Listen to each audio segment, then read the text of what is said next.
जलालपुर जट्टा चौधरी वजाहत हुसैन के हुक्म पर मोहल्ला बाबेदा लाहौर का दरीना मसला हल कर दिया गया। अवामी हलकों का हराज तहसीन। तफसीलात के मुताबिक जलालपुर जट्टा के करीबी इलाका मोहल्ला बाबेदा लाहौर का 40 साल कम्युनिटी सेंटर और कब्रिस्तान का मसला हल कर दिया गया। चौधरी वजाहत हुसैन के हुक्म पर चौधरी अफगन फारूक ऑफ कुलाचोर ने फौरी अमल करते हुए अपने छोटे भाई चौधरी तनवीर फारूक जो के अरसा 25 साल से कोलंबस ओहायो में मुकीम है, उनके इल्म में बात आई, जिन्होंने कम्युनिटी सेंटर के क्याम के लिए 10 मरले जगह अतिया करने का ऐलान कर दिया। बाद चौधरी अफगन फारूक ऑफ कुलाचोर ने गुफ्तगू करते हुए कहा कि बहुत जल्द चौधरी हुसैन लाई की वतन वापसी पर इनका दूसरा बड़ा कब्रिस्तान का मसला भी हल कर दिया जाएगा। मजीद उनका क्या कहना था, आइए सुनते हैं उनकी जुबानी। औज़ु बिल्लाहि मिनश शैतानिर रजीम, बिस्मिल्लाहिर रहमानिर रहीम, अल्लाहु अकबर। ये जनाब साढ़े कुलाचोर का ही रकबा है। कुलाचोर की नाल दे साढ़े हमसाया आबादी है। उत्थे तो मोहतरम ने गोंदर साहब रिटायर्ड सूबेदार ने, बूटा साहब रिटायर्ड सूबेदार ने, विधायक साहब रिटायर्ड सूबेदार ने, ये पाक आर्मी के जवान ने, ये बड़े जज्बे तो भरपूर ने। अपने महल्ले च हमेशा खिदमत खलक के काम करते रहते हैं, लोगों नाल टुरते रहते हैं। इन्हों का एक बड़ा दरीना मसला है पिछले 30-40 साल तो। इन्हों के महल्ले च दारा कोई दारा असी एक तो दारे होंगे ने चौधरिया के पैंचा के, वो प्राइवेट बंदे अपनी जगह लैके तो बना के उन्होंने कह लेंगे फलाने चौधरी का दारा, फलाने चौधरी का दारा। एक साढ़े पुराने दारे होंगे सन, पूरे पूरे महल्ले के मुश्तरका जगह होंगी सी। वो मुश्तरका बहन खलोण की जगह को फातिहा दरूद शादी ब्याह सुनता कोई खुशी गमी जिन्नी होंदी सी, महल्ले के लोग उत्थे बह के ते अपना वक्त गुजार लेते सन। इन्हां वास्ते ये बाहर दियां 10% इत्थे दे लोकल ने बाबे दे लाहौर च, ते 90% बाहरों आके लोग इत्थे आबाद होए। इत्थे इन्हां कोल कोई ऐसा कम्यूनिटी सेंटर कोई दारा कोई नहीं सी जिथे अपनी फातिहा दरूद भी कर सकन। उत्थे ज़्यादा मतवसत तबके के गरीब आदमियों ने घर बनाए ने 5-5, 10-10 मरले जगह खरीद के। एडी बैठक भी उत्थे किसी दी नहीं जिहड़ा 100 बंदे नूं बुला के बहा के कोई गल कर ले। ये बड़े अरसे तो सूबेदार साहब सारे बरादरान जिहड़े ने ते मैनूं कहंदे सन कि साडा मसला चौधरी वजाहत साहब नूं दसो तो साडा वो मसला हल करो। इस तरह इन्हां दी कब्रिस्तान छोटी छोटी इन्हां को 2-4 मरले की लैके एक बारी बनाई, वो भी होने नहीं है कि फौजगियाँ हुई ने, वो भी भर करती है, अगों इन्हों को मुर्दे दफनाण की जगह भी। मैं चौधरी वजाहत साहब अगर रिक्वेस्ट की, उन्होंने मशवरा किया, चौधरी साहब मैंने हुक्म दिता कि जिस तरह भी होता है इन्हों के मसले हल करो, जिथे मेरी मदद की लोड़ है मैनू भी दसो। मैं जनाब मेरा छोटा भाई है चौधरी तनवीर अफगन, वो अमरीका होंदा कोलंबस ओहायो पिछले कोई 25-30 साल। वो मैं एवं इतफाक नाल उहदा टैलीफोन आया, मैं उन्होंने आख्या यार तुसीं भी अपने अब्बे के नाम का कोई काम करया करो। उन्हें आख्या जी मैं ये दारा बना के देना। इन्हां नाल गल कीती, इन्हां ने कहा जी 10 मरले जगह उत्थे साढ़े कोल है, वो लाख रुपये तो मरला, अगर 10 मरले जगह सानू लै दो तो असीं उत्थे बेहतरीन दारा नाल मिल के तमीर करना। तो मैं तनवीर भाई नाल गल कीती छोटे नाल, उन्हें आख्या जी ठीक है मैं अपने अब्बे के नाम का ये दारा बना देना, पैसे मैं देना। वो इस तरह करके 10 मरले जगह तनवीर ने लै दी, तो बाकी रल मिल के जी तमीर होगी उत्ते मैं भी वो कोशिश कराँगा, मेरे दूसरे भरा भी अपनी बरादरी लग ला मुस्लिम लीग काफ वालिया सारे अगे मैं रिक्वेस्ट कराँगा। चौधरी वजाहत साहब अगे ही मेरे नाल ने, इन्हों जनाब उत्ते सोहना जिहा दारा तो सोहनी जी कम्यूनिटी सेंटर बना के देने ताकि इस महल्ले वालों का मसला।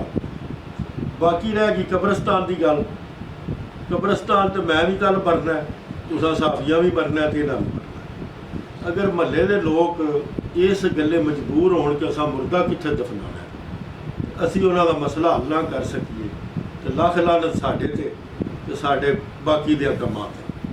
वो भी मैं इन्हां नाल वादा कीता है। चौधरी वजाहत साहब नूं मैं दस्सिया, चौधरी साहब भी बड़े गल सुन के परेशान होए कि यार इस तरह मेरे हल्के विच बंदियां नूं मुर्दा दफनाण की जगह कोई नहीं, नशहरे वाले इन्हां नूं मुर्दा नहीं दफनाण दिंदे, कुलाचोर वाले कब्रिस्तान चो नहीं दफनाण दिंदे, नवीं बादी वाले मरानपुरे वाले नहीं दफनाण दिंदे।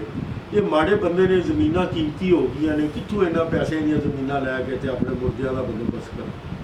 वो इंशाअल्लाह ताला वड्डे चौधरी साहब ने कमाल मेहरबानी वजाहत साहब ने की।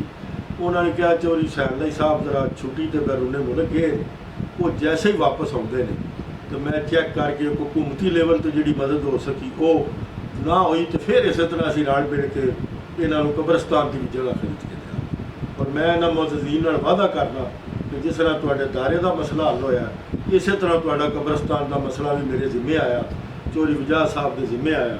ਅਸੀਂ ਤੁਹਾਨੂੰ ਜਗ੍ਹਾ ਲੈ ਕੇ ਤੁਹਾਡਾ ਕਬਰਸਤਾਨ ਚੌਧਰੀ ਸੈਨਾਈ ਸਾਹਿਬ ਨੂੰ ਕਹਿ ਕੇ ਉਹਦੀ 4 ਦੀਵਾਰੀ ਬਣਾ ਕੇ ਤੁਹਾਡੇ ਵਾਅਦੇ ਕਰਾਂਗੇ। ਤੁਸੀਂ ਸਾਨੂੰ ਵੋਟ ਦਿੰਦੇ ਹੋ, ਸਪੋਰਟ ਕਰਦੇ ਹੋ, ਤੁਹਾਡੀ ਚੰਗੀ ਮਾੜੀ ਤੇ ਹਰ ਜਗ੍ਹਾ ਤੁਹਾਡੇ ਨਾਲ ਮੋਢੇ ਨਾਲ ਮੋਢਾ ਲਾ ਕੇ ਖੜੋਣਾ ਸਾਡਾ ਕੰਮ। ਅਸੀਂ ਉਹ ਜਮਾਤ ਨਹੀਂ, ਮੈਂ ਚੌਧਰੀ ਵਜਾਦ ਸਾਹਿਬ ਦੀ ਤਰਜਮਾਨੀ ਕਰਦਾ ਕਿ ਅਸੀਂ ਉਹ ਜਮਾਤ ਨਹੀਂ ਜਿਹੜੇ ਤੁਹਾਡੇ ਕੋਲ ਵੋਟ ਲੈ ਕੇ ਤੇ ਅੱਖਾਂ ਬੰਦ ਕਰ ਲਈਏ। ਅਸੀਂ ਤੁਹਾਡੇ ਕੋਲ ਵੋਟ ਲੈ ਕੇ ਤੇ ਸਿਆਸੀ ਤੇ ਗੌਰਮੈਂਟ ਦੇ ਫੰਡਸ ਲੈ ਕੇ ਤੁਹਾਡੇ ਕੋਲ ਇਸਤੇਮਾਲ ਕਰਨੇ ਆ। ਸਾਨੂੰ ਜ਼ਾਤੀ ਤੌਰ ਤੇ ਵੀ ਹਰ ਚੰਗੀ ਮਾੜੀ ਤੇ ਅਸੀਂ ਤੁਹਾਡੇ ਨਾਲ, ਤੁਹਾਡੀ ਕੋਈ ਮਸਲਾ ਬਾਬੇ ਦੇ ਲਾਹੌਰ ਦਾ ਹੋਵੇ, 100 ਬਿਸਮਿਲ੍ਲਾ ਚੌਧਰੀ ਵਜਾਦ ਸਾਹਿਬ ਸੈਨ ਸਾਹਿਬ ਇੱਥੋਂ ਬੜੇ ਵੋਟ ਲੈਂਦੇ ਨੇ, ਸਾਨੂੰ ਹਮੇਸ਼ਾ ਇੱਥੋਂ ਲੀਡ ਲੱਭਦੀ ਹੈ। ਮੁਸਲਿਮ ਲੀਗ ਕਾਫ ਦੇ ਬੰਦੇ ਇੱਥੋਂ ਕਾਮਯਾਬ ਹੁੰਦੇ ਨੇ। ਅਸਾਂ ਇਨਸ਼ਾਅੱਲਾ ਕੋਸ਼ਿਸ਼ ਕਰਕੇ ਤੁਸਾਂ ਵੀ ਮੈਂ ਵੀ ਆਪਣੀ ਜਮਾਤ ਦੇ ਵੋਟ ਵਧਾਣੇ। ਉਹਦੇ ਵਾਸਤੇ ਦਿਹਾੜੀ ਰਾਤੀ ਮੈਂ ਹਾਜ਼ਰ ਹਾਂ, ਸੁਬਹ ਸ਼ਾਮ ਮੈਨੂੰ ਹੁਕਮ ਕਰੋ ਤੇ ਮੈਂ ਤਾਂ ਇਹ ਤੁਹਾਡਾ ਦਾਰੇ ਦਾ ਮਸਲਾ ਹੱਲ ਹੋ ਗਿਆ ਚੌਧਰੀ ਵਜਾਦ ਸਾਹਿਬ ਦੀ ਮਿਹਰਬਾਨੀ। ਤੇ ਤੁਹਾਡਾ ਕਬਰਸਤਾਨ ਦਾ ਮਸਲਾ ਵੀ ਚੌਧਰੀ ਹੁਸੈਨ ਸਾਹਿਬ ਤੇ ਚੌਧਰੀ ਵਜਾਦ ਸਾਹਿਬ ਤੇ ਮੈਂ ਰਲ ਕੇ ਇਨਸ਼ਾਅੱਲਾ। ਬਾਕੀ ਵੀ ਜਿਹੜੀ ਸਾਡੀ ਮੁਸਲਿਮ ਲੀਗ ਦੀ ਮੁਹਤਰਮ ਕਿਆਦਤ ਹੈ ਸਾਰੀ ਜਲਾਲਪੁਰ ਜੱਟਾਂ ਦੀ, ਉਹਨਾਂ ਨੂੰ ਵੀ ਮੈਂ ਰਿਕੁਐਸਟ ਕਰਾਂਗਾ ਕਿ ਉਹ ਵੀ ਸਾਨੂੰ ਹੱਥ ਪਵਾਉਣ, ਜ਼ਾਤੀ ਤੌਰ ਤੇ ਵੀ ਹੱਥ ਪਵਾਉਣ, ਸਿਆਸੀ ਤੌਰ ਤੇ ਵੀ ਹੱਥ ਪਵਾਉਣ। ਇਹਨਾਂ ਦਾ ਇੱਕ ਬਿਹਤਰੀਨ ਕਬਰਸਤਾਨ ਬਣਾ ਕੇ ਇਹਨਾਂ ਦੇ ਹਵਾਲੇ ਕਰੀਏ। ਅੱਲਾ ਵੀ ਰਾਜ਼ੀ ਹੋਵੇ ਤੇ ਬੰਦੇ ਵੀ ਰਾਜ਼ੀ ਹੋਣ। ਬੜੀ ਮਿਹਰਬਾਨੀ ਜਨਾਬ, ਤੁਹਾਡੇ ਸਾਥੀਆਂ ਦਾ ਬਹੁਤ ਸ਼ੁਕਰੀਆ, ਤੁਸੀਂ ਤਸ਼ਰੀਫ ਲਿਆਏ ਹੋ। ਤੇ ਇਹ ਨਾਰਾ ਅੱਜ ਨਹੀਂ ਲਾਣਾ, ਨਾਰਾ ਉਸ ਦਿਨ ਲਾਣਾ ਜਿਹੜੇ ਦਿਨ ਤੁਹਾਡਾ ਦਾਰਾ ਮੁਕੰਮਲ ਹੋ ਗਿਆ ਤੇ ਜਿਹੜੇ ਦਿਨ ਤੁਹਾਡੇ ਕਬਰਸਤਾਨ ਦੀ 4 ਦੀਵਾਰੀ ਬਣ ਗਈ, ਉਸ ਦਿਨ ਜਿੰਨੇ ਮਰਜ਼ੀ ਨਾਰੇ। ਮੈਂ ਕੋਸ਼ਿਸ਼ ਕਰਾਂ ਚੌਧਰੀ ਸੈਨਾਈ ਸਾਹਿਬ ਨੂੰ ਆਖਾਂ ਉਹ ਖੁਦ ਆਉਣ, ਖੁਦ ਆ ਕੇ ਤੁਹਾਡੇ ਦਾਰੇ ਦਾ ਕਮਿਊਨਿਟੀ ਸੈਂਟਰ ਦਾ ਇਫਤਤਾਹ ਕਰਨ ਤੇ ਨਾਲੇ ਉੱਥੇ ਬਹਿ ਕੇ ਉਹਨਾਂ ਨਾਲ ਗੱਲਾਂ ਕਰਾਂਦੇ, ਆਪਣੇ ਮਸਲੇ ਮਸਾਇਲ ਦੱਸਾਂਗੇ। ਉਹ ਸਾਡਾ ਐਸਾ ਚੌਧਰੀ ਵਜਾਦ ਸਾਹਿਬ ਦਾ ਬੇਟੇ ਨੇ, ਸਾਡੇ ਉਹ ਲੀਡਰ ਨੇ, ਮੇਰੇ ਵਾਸਤੇ ਵੀ ਕਾਬਿਲ ਸਾਦਤ ਰਾਮ ਨੇ। ਤੁਸੀਂ ਯਕੀਨ ਕਰੋ, ਇਹ ਹੀ ਗੱਲ ਅਗਰ ਤੁਸੀਂ ਉਹਨਾਂ ਨੂੰ SMS ਤੇ ਮੈਸੇਜ ਕਰਦੇ ਨਾ, ਇਹ ਵੀ ਤੁਹਾਡਾ ਮਸਲਾ ਹੈ। ਤੁਸੀਂ ਟੈਲੀਫੋਨ ਕਰੋ, ਮੈਸੇਜ ਕਰੋ, ਤੁਹਾਨੂੰ ਚੌਧਰੀ ਹੁਸੈਨ ਲਈ ਤੁਹਾਡੇ ਸਿਰ ਤੇ ਚੌਧਰੀ ਵਜਾਦ ਸਾਹਿਬ ਉਹਨਾਂ ਦੀ ਤਾਂ ਜ਼ਿੰਦਗੀ ਗੁਜ਼ਰ ਗਈ। ਤੁਹਾਡੇ ਕੰਮ ਕਰਦਿਆਂ ਤੁਹਾਡੀਆਂ ਯੂਨੀਵਰਸਿਟੀਆਂ ਬਣਵਾਈਆਂ, ਤੁਹਾਡੀਆਂ ਸੜਕਾਂ ਬਣਵਾਈਆਂ, ਪੈਪ ਸੂਈ ਗੈਸ ਲਿਆਂਦੀ, ਬਿਜਲੀਆਂ ਦੇ ਕੰਮ ਕੀਤੇ, ਸਕੂਲ ਮਦਰਸੇ ਬਣਵਾਏ, ਤੁਹਾਡੇ ਮੁਲਾਜ਼ਮਤਾਂ ਦੇ ਬਾਰੇ ਜੋ ਜਿੰਨੇ ਸੀਰੀਅਸ ਹੁੰਦੇ ਨੇ ਇਲਾਕੇ ਭਰ ਦੇ ਲੋਕਾਂ ਨੂੰ ਮੁਲਾਜ਼ਮਤਾਂ ਦਵਾਈਆਂ। ਉਹ ਚੌਧਰੀ ਸਾਹਿਬ ਦੇ ਦਿਲ ਤੁਹਾਡੇ ਦਿਲਾਂ ਨਾਲ ਧੜਕਦੇ ਨੇ। ਉਹ ਸਾਰੀ ਫੈਮਿਲੀ ਦੇ ਇੰਜੇ ਚੌਧਰੀ ਮੂਸਾ ਲਾਈ, ਉਹ ਵੀ ਅੱਲਾ ਦਾ ਸ਼ੁਕਰ ਹੈ ਆਪਣੇ ਹਲਕੇ ਦੇ ਵਿੱਚ ਉਹਦੇ ਵੀ ਵੋਟਰਾਂ ਸਪੋਰਟਰਾਂ ਦੇ ਦਿਲ ਚੌਧਰੀ ਮੂਸਾ ਲਾਈ ਦਾ ਨਾਲ ਧੜਕਦਾ। ਤੇ ਇਹ ਫੈਮਿਲੀ ਜਿਹੜੀ ਹੈ ਸਣੇ ਮੇਰੇ, ਅਸੀਂ ਕਿਸੇ ਆਪਣੇ ਵੋਟਰ ਸਪੋਰਟਰ ਨੂੰ ਛੜਾ ਆਪਣਾ ਵੋਟਰ ਨਹੀਂ ਸਮਝਦੇ, ਅਸੀਂ ਉਹਨੂੰ ਚੌਧਰੀ ਜ਼ੋਰ ਲਈ ਖਾਨਦਾਨ ਦਾ ਹਿੱਸਾ ਸਮਝਦੇ। ਔਰ ਅਸੀਂ ਉਹਨਾਂ ਦੇ ਜਿਹੜੇ ਵਰਕਰ ਆ, ਅਸੀਂ ਵੀ ਇਨਸ਼ਾਅੱਲਾ ਤਾਲਾ ਉਹਨਾਂ ਹੀ ਵੋਟਰਾਂ ਦਾ ਇਤਰਾਮ ਕਰਨੇ ਆ ਜਿੰਨਾ ਚੌਧਰੀ ਸਾਹਿਬਾਨ ਦਾ। ਮੇਰੇ ਵਾਸਤੇ ਚੌਧਰੀ ਸੈਨਾਈ ਦਾ ਵੀ ਉਹ ਇਤਰਾਮ ਹੈ ਤੇ ਜਿਹੜਾ ਬੰਦਾ ਚੌਧਰੀ ਸੈਨਾਈ ਨੂੰ ਵੋਟ ਦਿੰਦਾ ਉਹਦਾ ਵੀ ਮੇਰਾ ਉਹ ਇਤਰਾਮ। ਇਨਸ਼ਾਅੱਲਾ ਤਾਲਾ ਮੈਂ ਤੇ ਚੌਧਰੀ ਵਜਾਦ ਸਾਹਿਬ ਆਪਣੇ ਕੋਲ ਅਸੀਂ ਵਡੇਰੇ ਹੋ ਗਏ, ਜ਼ਰਾ ਥੋੜੇ ਖੱਜਲ ਗਏ, ਲੇਕਿਨ ਅੱਲਾ ਦਾ ਸ਼ੁਕਰ ਹੈ ਫਿਰ ਵੀ ਅਸੀਂ ਮਰਦੇ ਦਮ ਤੱਕ ਤੁਹਾਡੇ ਨਾਲ ਖਲੋਤੇ ਆ। ਤੁਹਾਨੂੰ ਸਾਡੀ ਕਮੀ ਕਦੇ ਮਹਿਸੂਸ ਨਹੀਂ। ਤੁਹਾਡਾ ਕੰਮ ਹੈ ਸਾਨੂੰ ਦੱਸਣਾ ਪੂਰੇ ਹਲਕੇ ਦੇ ਵੋਟਰਾਂ ਦਾ ਕਿਹਦਾ ਕੀ ਮਸਲਾ, ਤੇ ਸਾਡਾ ਕੰਮ ਹੈ ਉਹਨੂੰ ਆਖਣਾ। ਉਹ ਤਬੀਰੀ ਕੰਮ ਕਰੀਏ, ਛੱਡੋ ਇੱਕ ਦੂਜੇ ਨੂੰ ਸ਼ਰਾਰਤਾਂ ਕਰਨੀਆਂ ਤੇ ਫੇਸਬੁੱਕਾਂ 'ਤੇ ਬਹਿ ਕੇ ਤੰਗ ਕਰਨਾ, ਇਹ ਚਵਲ ਜਿਹਾ ਕੰਮ ਹੈ। ਇਹ ਕੋਈ ਤਮੀਰੀ ਕੰਮ ਕਰੀਏ, ਕੋਈ ਨੇਕ ਕੰਮ ਕਰੀਏ, ਅੱਛੇ ਕੰਮ ਕਰੀਏ, ਕੋਈ ਰਫਾਈ ਕੰਮ ਕਰੀਏ, ਲੋਕ ਵੀ ਖੁਸ਼ ਹੋਣ ਤੇ ਅਸੀਂ ਵੀ ਰਾਜ਼ੀ। ਬੜੀ ਮਿਹਰਬਾਨੀ ਜਨਾਬ, ਬਹੁਤ ਜੀ। ਬਿਸਮਿल्लाह रहमान रहीम जी। मैं रिटायर्ड सूबेदार हाँ पाक आर्मी चों। अदर गोंदल ना है मेरा, मल्ला बाबे दे लाहौर दा मैं रहने वाला हाँ। असी काफ़ी अरसे तो इत्थे रिहायश पजीर हाँ और साढ़े 2 मेन मामलात जिहड़े सन वो साढ़े वास्ते परेशानी का बायस सन। असां चौधरी फारूक अफजल साहब नाल राबता किया, उन्होंने गुजारिश की, उन्होंने साडा मामला जिहड़ा है ये एक कम्यूनिटी सेंटर वाला सी। उन्होंने कहा कि जी वो मैं चौधरी वजाद साहब नाल गल करके ते तुहानूं उसका मैं फंड लैके देना वा। और अज उन्होंने उन्होंने गुफ्तगू की है और सानू उन्होंने स्पैशली घर बुला के ते सानू उन्होंने मुबारकबाद दी है कि जी तुहाडा एक मामला जिहड़ा वो हल हो गया है ਤੇ ਦੂਸਰਾ ਇਨਸ਼ਾਅੱਲਾ ਇੱਕ ਸਾਡਾ ਮਾਮਲਾ ਕਬਰਸਤਾਨ ਵਾਲਾ ਵੇ, ਔਰ ਉਹ ਇਨਸ਼ਾਅੱਲਾ ਉਹਨਾਂ ਦੀ ਜਦੋਂ ਵਿਆਹ ਸਾਹਿਬ ਤੱਕ ਸੈਲਾਈ ਸਾਹਿਬ ਤੱਕ ਪਹੁੰਚਾ ਦਿੱਤੀ ਹੈ, ਉਹ ਛੁੱਟੀ ਤੋਂ ਵਾਪਸ ਆਉਂਦੇ ਨੇ, ਤੇ ਉਹ ਵੀ ਸਾਡਾ ਮਾਮਲਾ ਇਨਸ਼ਾਅੱਲਾ ਜ਼ਰੂਰ ਹੱਲ ਹੋ ਜਾਏਗਾ, ਉਮੀਦ ਅੱਲਾ ਦੇ ਦਰ ਦੀ। ਔਰ ਇਹਨਾਂ ਦੇ ਭਾਈ ਨੇ ਸੋਦੀ ਫਾਰੂਕ ਸਾਹਿਬ ਦੇ, ਉਹਨਾਂ ਨੇ ਵੀ ਵਾਅਦਾ ਕੀਤਾ ਹੈ ਕਿ ਮੇਰੇ ਕੋਲ ਜਿੰਨੀ ਕਬਰਸਤਾਨ ਦੇ ਵਿੱਚ ਹੈਲਪ ਹੋ ਸਕੀ ਉਹ ਮੈਂ ਜ਼ਰੂਰ ਕਰਾਂਗਾ। ਅਸੀਂ ਆਪਣੀ ਇਸ ਆਬਾਦੀ ਵਾਸਤੇ, ਪਸਮਾਨਦਾ ਆਬਾਦੀ ਵਾਸਤੇ ਇਹਨਾਂ ਦੀ ਵਿਸਾਸਤ ਨਾਲ ਕੋਸ਼ਿਸ਼ ਕਰਦੇ ਹੋਇਆਂ ਅਸੀਂ ਇਸ ਮੁਕਾਮ ਤੇ ਪਹੁੰਚੇ ਹਾਂ। ਅਲਹਮਦੁਲਿਲਾ ਸਾਨੂੰ ਬਹੁਤ ਖੁਸ਼ੀ ਮਹਿਸੂਸ ਹੋਈ। बिस्मिल्लाहिर्रहमानिर्रहीम। मेरा नाम मोहम्मद ज़फ़र इकबाल वडैच, महल्ला बागज़ लाहौर, जलालपुर जट्टा का रहने वाला हूँ। हमारे दो मसाइल थे जिसकी वजह से हम चौधरी फरूक साहब के पास आए हैं।